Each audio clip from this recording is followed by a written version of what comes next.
DTV Odia देखिवा पई subscribe करंतु एवं बेल आइकन को मध्य दबाई दियंतु। सीमारे भारत चीन विवाद एक नुआ रूप नहीं। उभय सैन्य निजर निजर युद्धास्त्र को सेठारे नियोजित करथिबा बेले भारत एवं चीन को जवाब देवाई तीव्र प्रतिक्रिया प्रकाश करिछि। एपरिकी विभिन्न प्रकार जो मारणास्त्र रही सीमा पर्यंत नियोजित करने बेले भारत आगे गलानी। एही हिसाब रे सीमारे सेना कार्यानुष्ठान नबार व्यापक प्रस्तुति करने बेले अन्यपटे नुआदिल्ली सरकार एवं चाइना को अंतरराष्ट्रीय दृष्टिकोण में घेरिबार यथेष्ट प्रयास कर सफल हो सारे। जोठी केवल भारत और चीन रो विवाद बा जोठी केवल भारत चीन को घेरिबा प्रयास करुच्ची सेतिकी बेले भारत संगरे एवं अनेक देश जोड़ी होइथिबा मध्य नजर आसीची। विभिन्न मामला जो रही खास करी आर्थिक मामला बा संपर्कित मामला बा भागीदारी मामला जहाँ रही अन्यान्य विकसित देशगुड़िक भारत सह क्रमश जोड़ी हो जिबार मध्य नजर आसी सारलानी। उदाहरण स्वरूप जदि धरा जाए ताहले अमेरिकार प्रसंग को निया जाई परिबो। अमेरिकार संसद माने एबे चिंता करुचंती जे भारत को वर्तमान जीएसपी रे शामिल करिवे।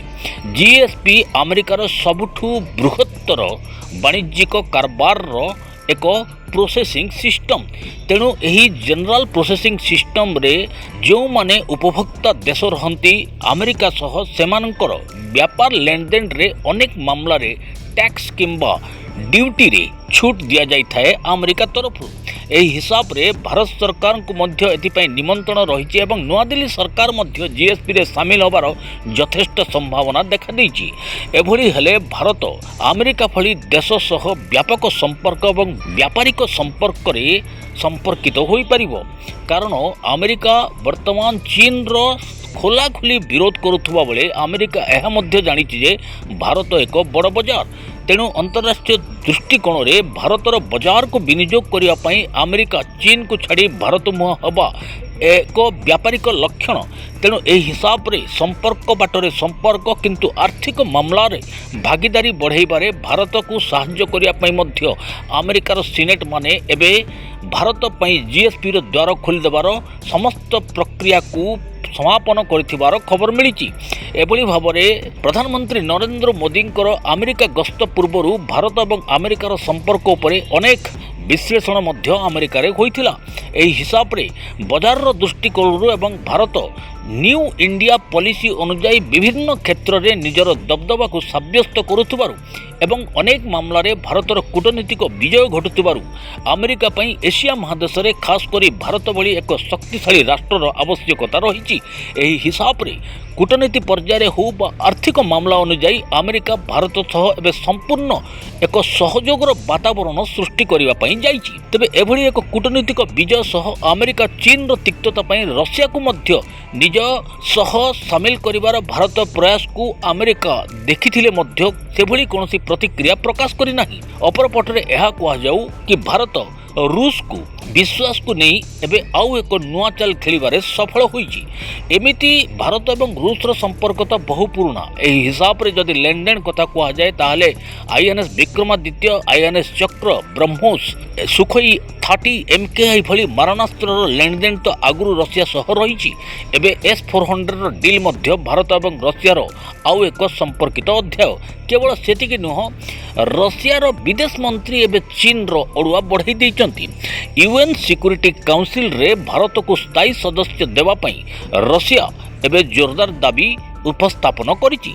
खास करी रशिया विदेश मंत्री सर्गी लावरोव वर्तमान यूएन सिक्योरिटी काउंसिल रे भारतर स्थायी सदस्य पद पई दाबी करिथिबा चीन को एक प्रकार विराट झटका बोली जना पड़िछि। स्थायी सदस्य हिसाब रे अमेरिका, ब्रिटेन, रशिया, चीन एवं फ्रांस रहिथिबा बेले भारत एथिरे जोड़ी होबार यथेष्ट संभावना बा पथ उन्मुक्त करिबा पई रशियार विदेश मंत्री एबे प्रथम गेट खोलिबार प्रयास करिसंती। एमिति भी यूएन सिक्योरिटी काउंसिल रे भारत 2 वर्षर सदस्यता हासिल करिथिबा बेले स्थायी सदस्य पई एबे जोरदार प्रस्तुति चलीछि। तेणु रशियार विदेश मंत्री यूएन सिक्योरिटी काउंसिल पई भारत ସ୍ଥାୟୀ ସଦସ୍ୟ ପଦ ପାଇଁ ଦାବି କରିବା ମଧ୍ୟ ଏକ ବିରାଟ କୂଟନୈତିକ ବିଜୟ ବୋଲି ଜଣାପଡ଼ିଛି ଏବଂ ବାରମ୍ବାର ଭାରତର ଏଭଳି ଚାଲ ଏବଂ କୂଟନୈତିକ ପ୍ରୟାସରେ ଚୀନ ବର୍ତ୍ତମାନ ଏକ ଦ୍ୱନ୍ଦ୍ୱ ପରିସ୍ଥିତିରେ ପଡ଼ିଯାଇଛି। ଅପରପଟରେ ଜାପାନ କଥା କୁହାଯାଉ, ଜାପାନର ସିମକାକୋ ଦ୍ୱୀପକୁ ହାତେଇବା ପାଇଁ ଏବେ ଚାଇନା ବ୍ୟାପକ ପ୍ରସ୍ତୁତି କରିଥିବା ବେଳେ ଜାପାନ ସରକାର ମଧ୍ୟ ଏବେ ଚୀନ ବିରୁଦ୍ଧରେ ମୋର୍ଚ୍ଚା ଖୋଲି ଦେଇଥିବା ଜଣାପଡ଼ିଛି। ତେବେ ସିମକାକୋ ଦ୍ୱୀପ ତାଇୱାନ ଜାପାନ ଭଳି ଦେଶମାନଙ୍କର ଏକ ସୁରକ୍ଷା ଆବରଣ ହୋଇଥିବା ବେଳେ ଆକୁ ଯେନ ତେନ ପ୍ରକରଣ ହାତେଇବା ପାଇଁ ଚୀନ ବାରମ୍ବାର ନିଜର ଯୁଦ୍ଧ ଜାହାଜକୁ ସେହି ଅଞ୍ଚଳକୁ ପଠାଉଥିବା ଏବଂ ଜାପାନ ସରକାରଙ୍କର ନେଭି ଏହି ଜାହାଜମାନଙ୍କୁ ଭଗାଉଥିବାର ଯେଉଁ ବାରମ୍ବାର ଖବର ଆସୁଛି, ଏଥିରେ ସ୍ପଷ୍ଟ ପ୍ରମାଣିତ ହେଉଛି ଯେ ଜାପାନ ମଧ୍ୟ ଏବେ ଚୀନ ବିରୁଦ୍ଧରେ ମୋର୍ଚ୍ଚା ଖୋଲିବାର ଯଥେଷ୍ଟ ପ୍ରୟାସ ଆରମ୍ଭ କରିଦେଲାଣି। ଏପଟେ ଚୀନକୁ ଆର୍ଥିକ ଦୁସ୍ଥିତି ଭିତରକୁ ଟାଣି ନେବା ପାଇଁ ଭାରତ ସରକାର ଚିନି କମ୍ପାନୀମାନଙ୍କୁ ଯେତିକି ଠିକା ପ୍ରଦାନ କରିଥିଲେ ତାର କ୍ୟାନସଲ କରିବାର ପ୍ରକ୍ରିୟା ମଧ୍ୟ ଆରମ୍ଭ କରିଦେଲେଣି। ଅନ୍ୟପଟରେ ବିକଶିତ ଦେଶମାନଙ୍କରେ ଥିବା ଚାଇନା କମ୍ପାନୀମାନଙ୍କ ଉପରେ ମଧ୍ୟ ପ୍ରତିବନ୍ଧକ ଲାଗିବା ଆରମ୍ଭ ହୋଇଗଲାଣି। ତେବେ ଗୋଟିଏ ପଟେ ଚାଇନାକୁ ଅନ୍ୟମାନେ ଘେରି ଚାଲିଥିବା ବେଳେ ଭାରତ ମଧ୍ୟ ଏବେ ଆର୍ଥିକ ପରିସ୍ଥିତି ଏବଂ ଆର୍ଥିକ ପରିସ୍ଥିତିକୁ ନେଇ ଯେଉଁ ଜଟିଳତା ଚାଲ ଗ୍ରହଣ କରିଛି ତାକୁ ମଧ୍ୟ ଚାଇନା ବୁଝିବାରେ ଅସମର୍ଥ।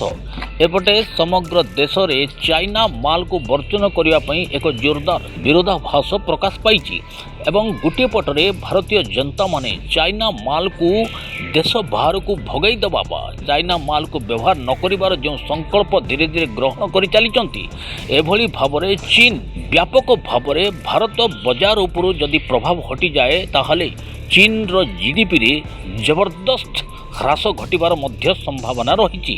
ତେଣୁ ଗୋଟିଏ ପଟରେ ବିଭିନ୍ନ ରାଷ୍ଟ୍ରର ବିରୋଧାଭାସରେ ଚୀନ ପେଶୀ ହୋଇଯାଉଥିବା ବେଳେ ଅନ୍ୟପଟରେ ଭାରତ ଦିନକୁ ଦିନ ଅନ୍ତରାଷ୍ଟ୍ରୀୟ ଦୃଷ୍ଟିକୋଣରେ ନିଜର କୂଟନୈତିକ ଚାଲକୁ ସଫଳ କରି ଚୀନକୁ ଘେରିବାର ଏକ ପ୍ରକାରର ଜାଲ ତିଆରି କରିସାରିଲାଣି। ଅନ୍ୟପଟରେ ଚୀନର ଷ୍ଟିଙ୍ଗ ଅଫ୍ ପଲ୍ସକୁ ଭାଙ୍ଗିବା ପାଇଁ ଭାରତର PLSA ଚୁକ୍ତି ମଧ୍ୟ ଆଉ ଏକ ଭାରି ସଫଳତା, ଯାହା ଭାରତ ପାଇଁ ଏକ ବିଦେଶ ସମ୍ପର୍କ ଏବଂ ବିଦେଶର ସହଯୋଗ ଏବଂ ପାରସ୍ପରିକ ଭାବରେ ଲେନଦେନ ମାମଲାକୁ ବ୍ୟାପକ ତ୍ୱରାନ୍ୱିତ କରିବ, ଯାହାକି ଷ୍ଟିଙ୍ଗ ଅଫ୍ ପଲ୍ସକୁ ବା ଷ୍ଟିଙ୍ଗ ଅଫ୍ ପଲ୍ସର ଷଡ଼ଯନ୍ତ୍ରକୁ ଭାଙ୍ଗି ଦେବାରେ ମଧ୍ୟ ଭାରତ ଯଥେଷ୍ଟ ସଫଳ ହୋଇଥିବାର ବିଶେଷଜ୍ଞମାନେ ମତ ଦେଉଛନ୍ତି। ଏଭଳି କ୍ଷେତ୍ରରେ ଡୋକଲାମରେ ହେଉ ବା ଏଥିପୂର୍ବରୁ ସମ୍ପ୍ରତି ଚାଲିଥିବା ପୂର୍ବ ଲଦାଖରେ ଯେଉଁଭଳି ଭାବରେ ଚୀନ ଏବେ ପଛଘୁଞ୍ଚା ଦେବାର ପ୍ରୟାସ ବା ପ୍ରସ୍ତୁତି କରିଛି, ଏଭଳି ଭାବରେ ବ୍ୟାପକ ମାତ୍ରାରେ ଭାରତ ଆଗାମୀ ଦିନରେ ଚୀନ ଉପରେ ଆହୁରି ଚଢ଼ାଉ କରିବାର ସମ୍ଭାବନା ମଧ୍ୟ ରହିଛି।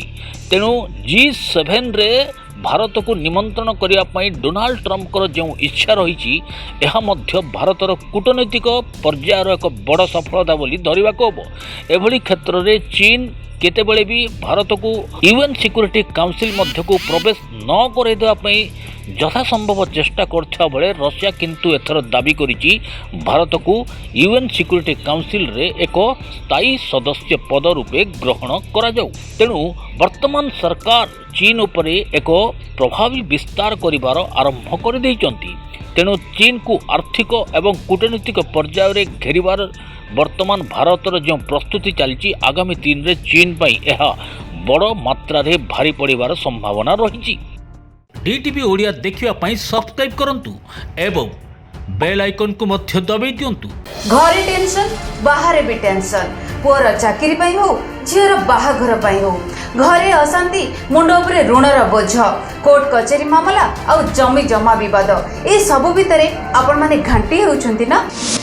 ଏହି ସବୁ ଟେନସନରୁ ମୁକୁଳିବାର ରାସ୍ତା ଖୋଜୁଛନ୍ତି କି? ଜାଣିବାକୁ ଚାହୁଁଛନ୍ତି ଆପଣଙ୍କ ସମସ୍ୟାର ସମାଧାନ କେବେ ଏବଂ କିପରି ହେବ? ଦେଖନ୍ତୁ ଭାଗ୍ୟଚକ୍ର। ଆପଣ ସମସ୍ତ ପ୍ରଶ୍ନର ଉତ୍ତର ପାଇପାରିବେ ଆମ କାର୍ଯ୍ୟକ୍ରମରେ। ଭାଗ୍ୟଚକ୍ର ପ୍ରତି ମଙ୍ଗଳବାର, ଗୁରୁବାର, ରବିବାର ରାତି 9ଟାରେ କେବଳ DTV ଓଡ଼ିଆରେ।